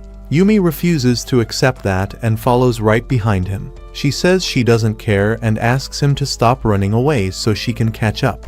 With some effort, she finally grabs his hand and prevents him from running any farther. Right afterward, she hugs him tightly from behind. Faced with that, Maki finally gives up resisting and apologizes once again.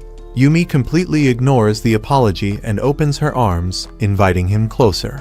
When he takes a step toward her, she gently strokes his head and lets him rest against her chest. Little by little, Maki closes his eyes. The warmth and comfort of that embrace make all of his tension disappear.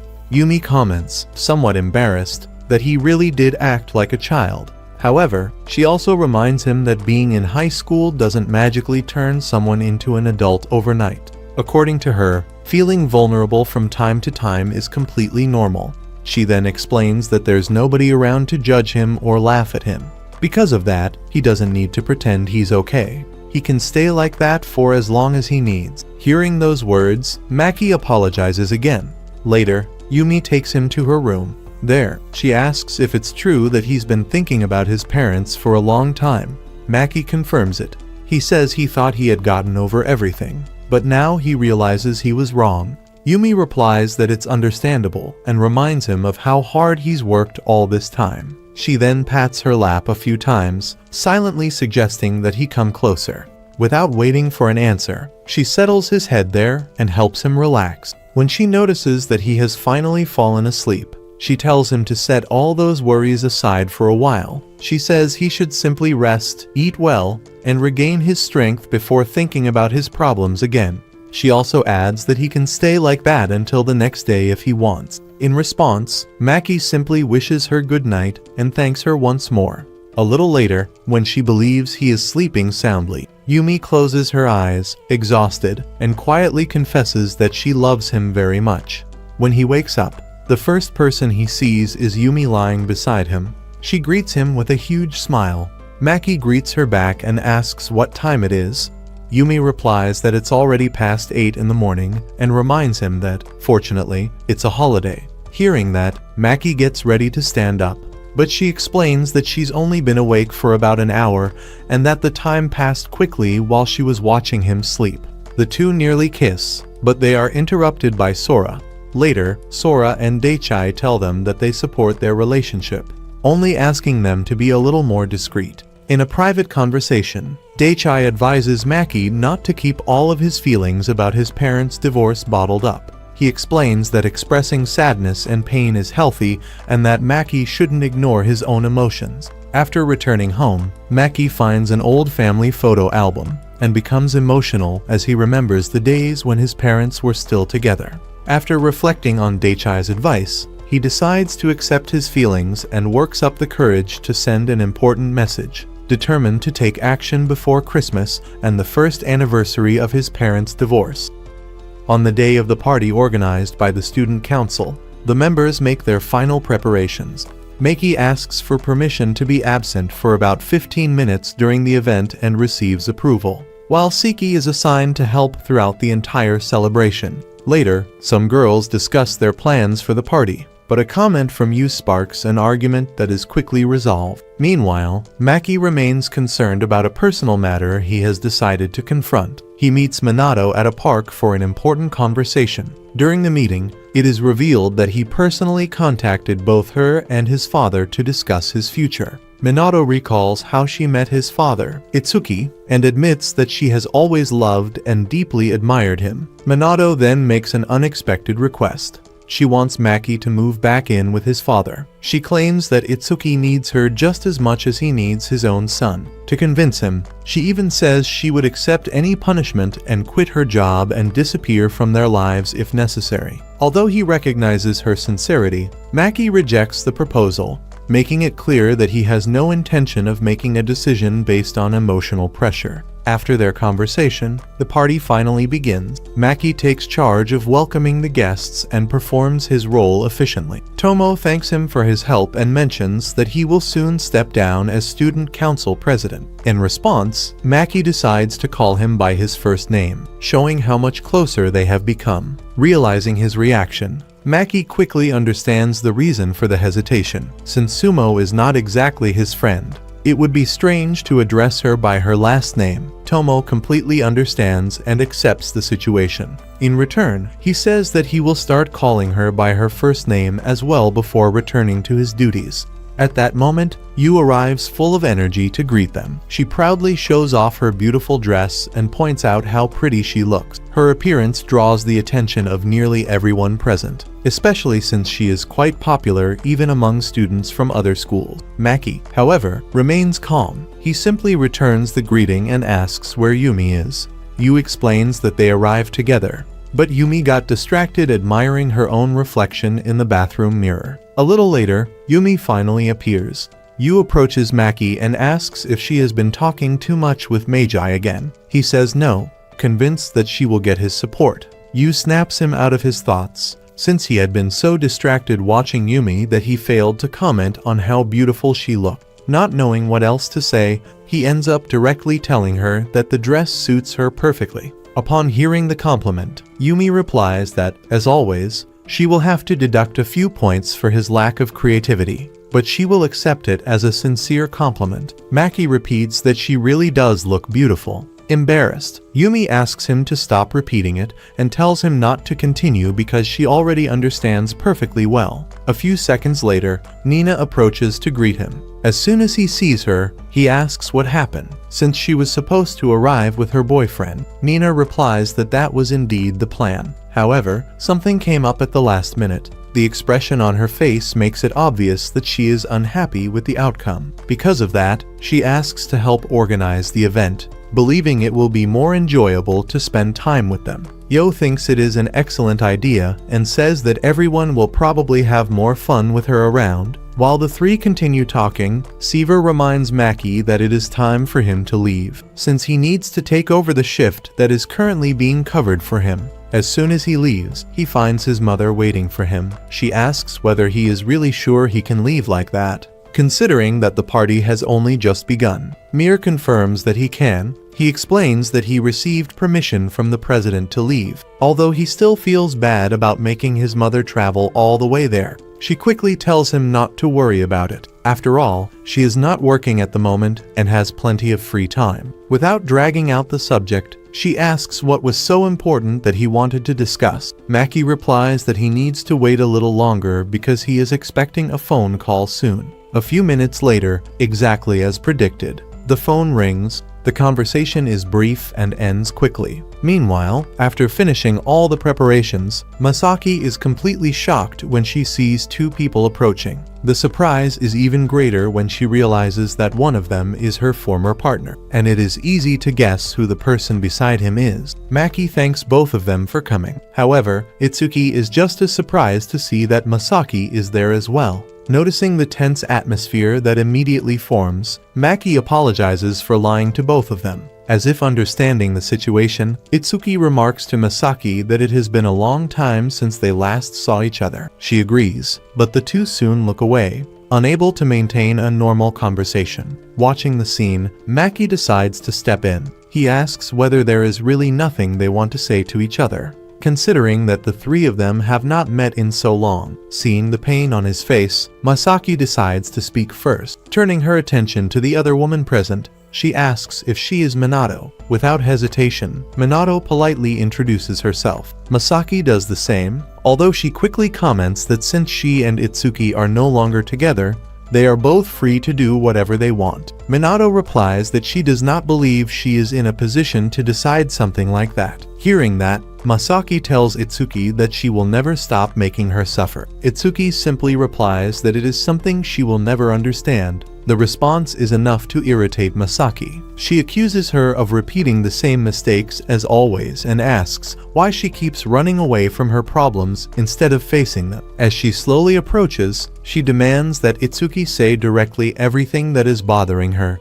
In response, Itsuki says that she can vent all the anger she wants. Right afterward, she turns to Maki and states that if that was the only reason he called her there, she still has other matters to take care of. Just as she tries to leave, Minato grabs her to stop her. She asks her to wait a little longer. Itsuki replies that she would prefer to be released immediately. She also makes it clear that she does not want to be addressed so casually there, since she is still Minato's superior at work. Even so, Minato declares that she has no intention of letting her leave and no intention of calling her only boss. Changing the subject, she asks whether Itsuki really plans to turn her back on Maki once again, especially knowing how much he misses her. Despite the pressure, Itsuki manages to remain calm. She simply reminds Minato that she lied to get out of work and will certainly face consequences because of it. Even so, she decides to stay and listen until the end. Without wasting any more time, Maki takes both of their hands. In a firm voice filled with sadness, he begs them to stop arguing, talk honestly,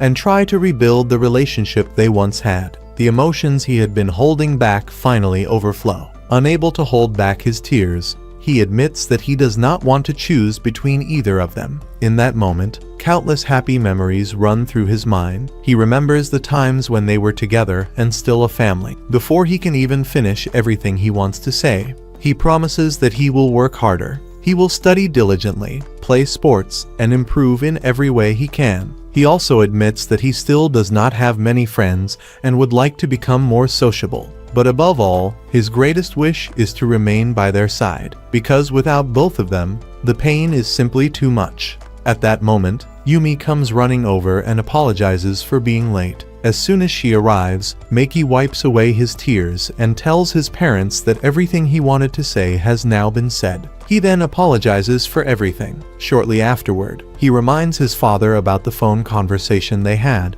and explains that he does not intend to move in with him. Then, gently taking Yumi's hand, he introduces her to his father. He reveals that her name is Asanagi. He also explains that she was his first friend and the person who taught him the meaning of love. Before bringing the family discussion to a close, Maki makes one final request to his parents: to take a picture of the three of them together in front of a tree. With the help of his friends, who had been secretly watching the situation unfold, the moment is captured and becomes a treasured memory. During the party, Maki spends part of his time with Yumi. At one point, she runs into former classmates from her previous school, including two friends with whom she had cut ties. After reflecting on her mistakes and realizing that she had allowed her anger to control her actions, Yumi decides to talk to them. The three openly acknowledge their regrets, reconcile, and finally put an end to a conflict they had carried for a long time. When the party ends, Maki walks Yumi home. As they stroll together and look through the photos from the event, he realizes how much she has changed and overcome her old insecurities. Gathering his courage, Maki confesses his love and reveals that he wants them to stop being just friends and become a couple instead. Deeply moved, Yumi returns his feelings.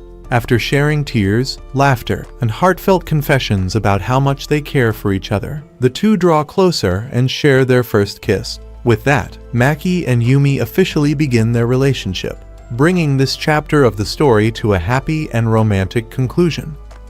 After returning home, Maki and Yumi spend some time together on the couch. During their conversation, Yumi comments on his stomach, which leads to a sensitive discussion about weight and appearance. Maki tries to defend himself by saying he still exercises, but admits that he has gained a few pounds. The conversation causes a small disagreement when he makes some comments without realizing how sensitive the topic is. Later, it is time to say goodbye. Even though both of them want to extend their time together, they remember the promise they made to their mothers and decide to call it a day. Yumi asks to be carried to the apartment building's entrance, and before leaving, the two jokingly comment that they have already been dating for 2 days. The next day, Maki wakes up feeling extremely sick. with a fever close to 104 degrees Fahrenheit. After realizing that the stress he had accumulated over the past month had finally caught up with him, he informs Yumi about his condition. Not long afterward, she arrives with her mother to help him. The two insist that he go to the doctor immediately. During the conversation, Maki discovers that his mother gave a copy of his house key to Yumi's mother, and to Yumi herself now that the two of them are dating. At the hospital, Yumi remains worried while waiting for the examination results. Fortunately, the diagnosis reveals that Maki only has the flu, and that his fever should go down within a few days since he is not showing any more serious symptoms. The confirmation that Maki only has the flu makes Yumi and Sora feel much more relieved. Sora reveals that she has already informed his mother about the situation and explains that Maki will spend a few days resting at their house. On the way home, Yumi admits that she was extremely worried because he seemed perfectly healthy the day before, yet suddenly developed such a high fever since they had only just started dating. The possibility of something happening to him frightened her even more. As they talk, she holds his hand,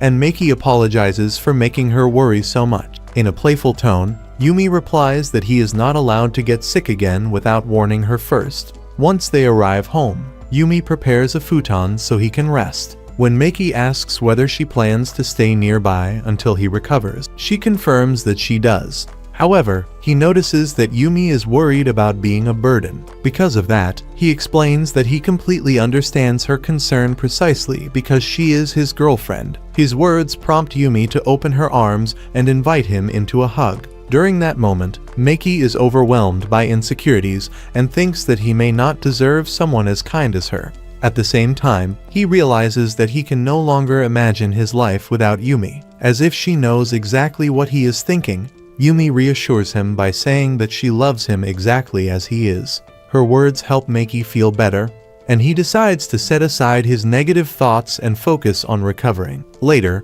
while trying to fall asleep, Maki notices Yumi quietly watching him through the crack in the door. When she is caught, she admits that she only wanted to make sure he had managed to fall asleep, even after he asks her not to worry so much. Yumi confesses that she simply cannot help it, showing just how much she cares about him. Even though she risks catching the flu herself, Yumi refuses to leave Maki alone. She says she would be far more worried if she stayed away from him, and after some persuasion, Maki accepts her care. Happy with his decision, Yumi starts holding his hand and promises to take care of him as much as possible while he recovered. Throughout the day, she treats him with great affection, even feeding him herself. Maki ends up accepting the pampering and admits that he enjoys receiving that kind of attention when he is with her. Meanwhile, Daichai becomes concerned about the two spending the night in the same room. Sora tries to reassure him by reminding him that each of them will sleep on their own futon, and that Maki is so weakened by the flu that he can barely stand. However, that explanation only makes the father even more worried. Later, the lights are turned off and both of them try to get some rest. During the night, Maki wakes up and watches Yumi sleeping on the futon beside him. As he looks at her, he thinks about how important she is to him, and how she continues to stay by his side despite all of his flaws. In a moment of honesty, he quietly murmurs that he loves her. Overcome with emotion, he tries to caress her face, but stops before touching her so he will not wake her up. At that moment, Yumi reveals that she has been awake the entire time and asks him to repeat what he said. After some teasing and insistence from her, Maki finally gives in. He touches her cheek, and Yumi notices that his fever has not completely disappeared yet. Maki comments that this means she will have to keep taking care of him for a little while longer. To his delight, Yumi does not mind that idea at all. Finally, Maki tells her once again that he loves her. Yumi becomes even happier after hearing those words and replies that she feels exactly the same way about him, bringing the moment to a sweet and romantic conclusion. The following morning, Maki notices that his fever has gone down considerably. Yumi contacts him to check on how he is doing and explains that she had to leave early because of plans with Nina, though not before warning him not to spend the entire day playing video games while recovering. Later, Sora enters the room to do some cleaning and ends up having a conversation with him. During their talk, she comments on how quickly time seems to pass and takes the opportunity to thank him for everything he means to Yumi. According to Sora, it has been a very long time since she last saw her daughter smile so much. She then shares a few stories from Yumi's childhood, revealing that she was quite mischievous as a child and explaining the origin of the scar on her forehead, which was caused by a fall when she was little. She also mentions that whenever someone brings up Maki's name, her daughter's face immediately lights up, leaving Yumi extremely embarrassed. In a more serious moment, Sora asks Maki to stay by Yumi's side in the future. She explains that, although her daughter is very talented, that sometimes puts her in difficult situations. Without hesitation, Maki replies that he wants to stay by her side more than anyone else. He then realizes the weight of his own statement and becomes embarrassed.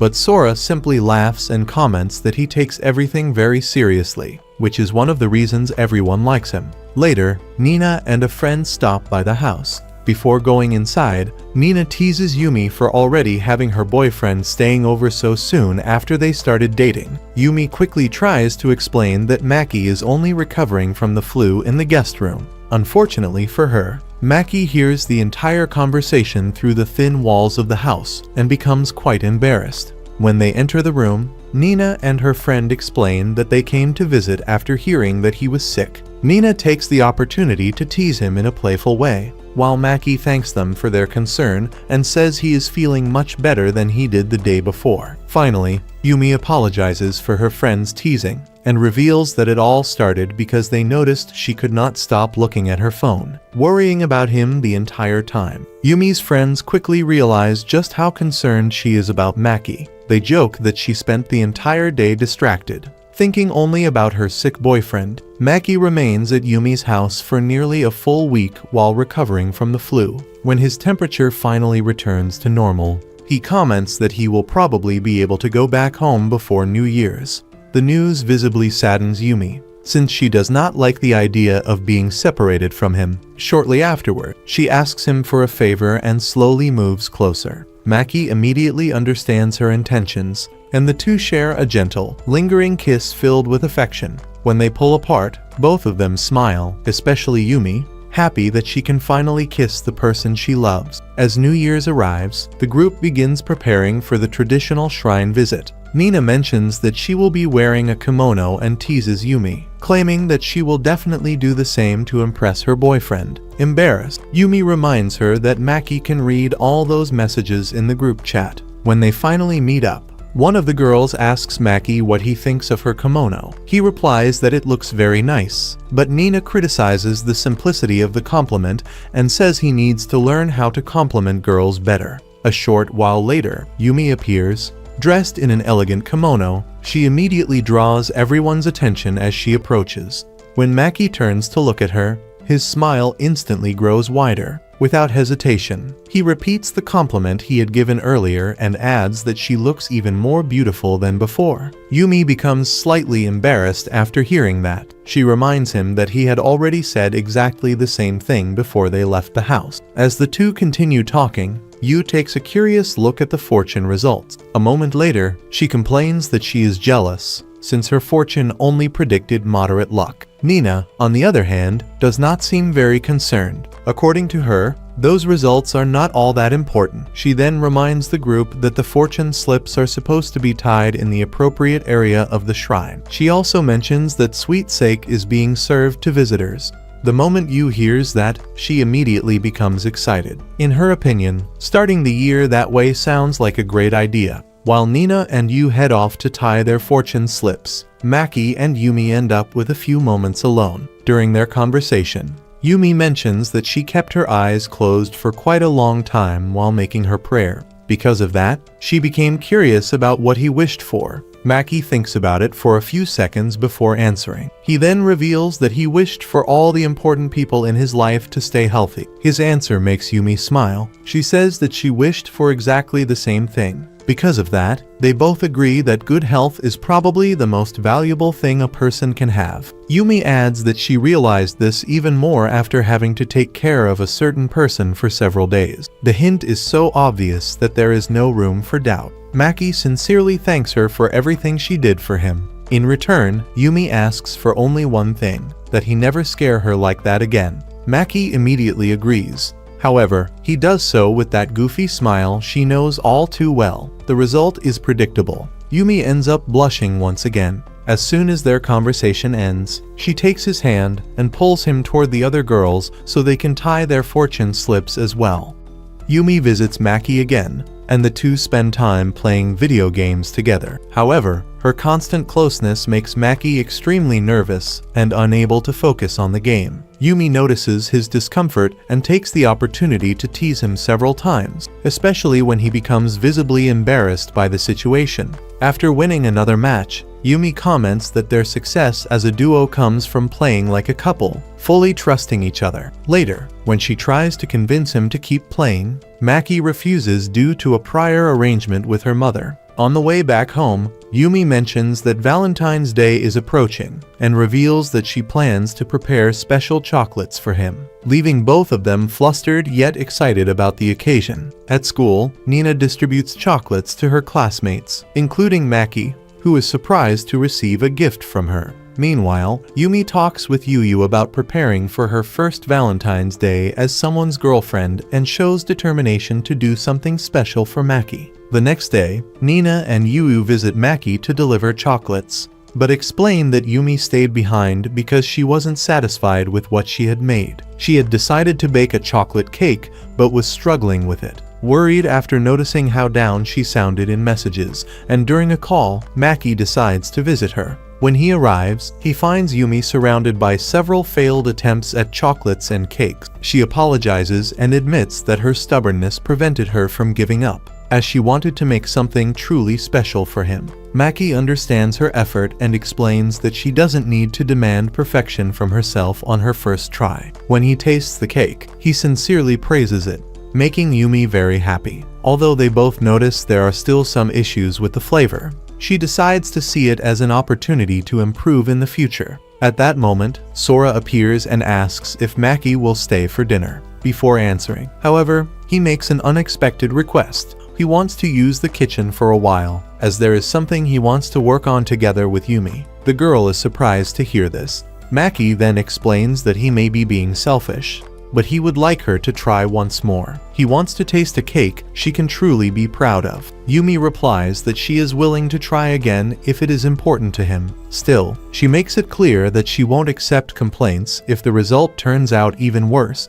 In response, Maki promises he will eat anything she prepares with joy, then simply wishes her good luck. The scene makes Sora interrupt to comment on how romantic young people are these days. She then asks her daughter how she plans to react to such sincere words. Those words completely renew Yumi's motivation. Full of energy, she declares she will make an amazing cake using all the remaining ingredients. Seeing the two of them exchanging encouragement like a loving couple, Sora cannot hide her happiness. Some time later, they begin cooking together. After several attempts, they finally finish baking the new chocolate cake. This time, the result is a success. When it is time to taste it, Maki says the flavor is much better and exactly as she wanted. Yumi is overjoyed, especially at finally fulfilling the promise she had made. She also says she is happy she didn't give up halfway. Thanks to her persistence, she managed to create something she can truly be proud of, instead of simply offering her first attempt. After Valentine's Day comes White Day, the occasion when gifts are returned. When Yumi receives the chocolates made by Maki and tastes one, her reaction is extremely positive. She notes that they are not overly sweet, yet still delicious. Nina, who receives the exact same chocolates, also praises them. According to her, the texture is softer than store-bought sweets and the result is very good. Her comment leads the others to joke, asking if Maki plans to become someone dedicated to housework in the future. A little embarrassed, he immediately rejects the idea. Yumi, on the other hand, says she wouldn't mind at all, as long as it was something he truly wanted. She even says she could support them both if necessary. Maki quickly clarifies that this is not what he meant. In fact, he was simply waiting for her to open the box he had prepared. Yumi becomes extremely embarrassed at the thought of a future with Maki. Encouraged by their friends, she opens his gift and finds various sweets made especially for her. Maki then explains that on White Day, each sweet has a meaning. Cookies represent friendship, while chocolates symbolize love. Hearing this, Yumi immediately blushes, while Nina calls Maki silly, clearly moved by the sincerity of his gesture. Later, Yumi discovers there is still another surprise hidden in the box, but Maki asks her to wait for the right moment to find it. Afterwards, they head to Yuu's house, where Yumi's 17th birthday will be celebrated. There, they meet Iria, Yuu's mother, who warmly welcomes Yumi and treats her like family. Curious about Maki, Iria jokes that she has a sharp knife and a weapons permit, having heard so much about him from Yuu. During the party, Yuu hugs Yumi and says how happy she is to stay by her side. The friends comment on the strong bond between the two, and soon everyone joins in a group hug. After that, it is time for presents. Yumi is delighted with Nina's necklace, Sani and Manaka's bouquets, the watch from Iria, and the huge teddy bear chosen by Yuu. Finally, it is Maki's turn to give his gift. The girls step away discreetly so as not to disturb the couple, but continue watching from a distance, determined not to miss a single detail of that special moment. According to them, whenever Maki and Yumi start acting like a couple, they become a spectacle in their own right. Hearing this clearly, Maki tries to defend himself, saying it's nothing serious and that he only prepared a simple gift. Seeing how nervous he is, Yumi can't hold back her laughter. Still, she reassures him that there's no need to worry. Finally, Maki hands over the gift along with a sincere birthday congratulations. After being given permission to open it right away, Yumi carefully begins unwrapping it. The first thing she finds is a card. Inside are several words of gratitude for everything they have experienced together, something she deeply cherishes. Next, she opens the main box and finds a set of accessories. Her eyes immediately light up, delighted. She comments that the pieces are beautiful, and that she loves the blue gradient design. Curious, she asks if they are meant to be used in her hair. Maki confirms it. He explains that the store recommended those accessories to match dresses and outfits worn on special occasions. Originally, his idea was to buy something she could use every day. However, after thinking it over, he decided to choose something reserved for important moments. Also, when imagining Yumi wearing them, he became certain she would look beautiful. His words touched the girl's heart. Moved, she asks if she can try them on immediately. Maki agrees without hesitation. Shortly after, Yumi returns wearing the accessories and asks what he thinks. The answer comes quickly. According to Maki, they fit her perfectly and make her even more beautiful. After observing Yumi and Maki's happiness, Yuu talks with her mother about finding someone special in the future. Reassured by her words, she begins to believe that she will also experience a great love one day. Meanwhile, Maki takes Yumi to a cherry blossom tree he has admired for a long time and wanted to share with someone important. Sitting beneath the tree, the two reflect on how their lives have changed since they met. Maki admits that he used to hate spring and the beginning of the school year, but now he looks forward to this time because he has friends and, most importantly, Yumi by his side. In a sincere moment, he thanks her for being his friend, for falling in love with him,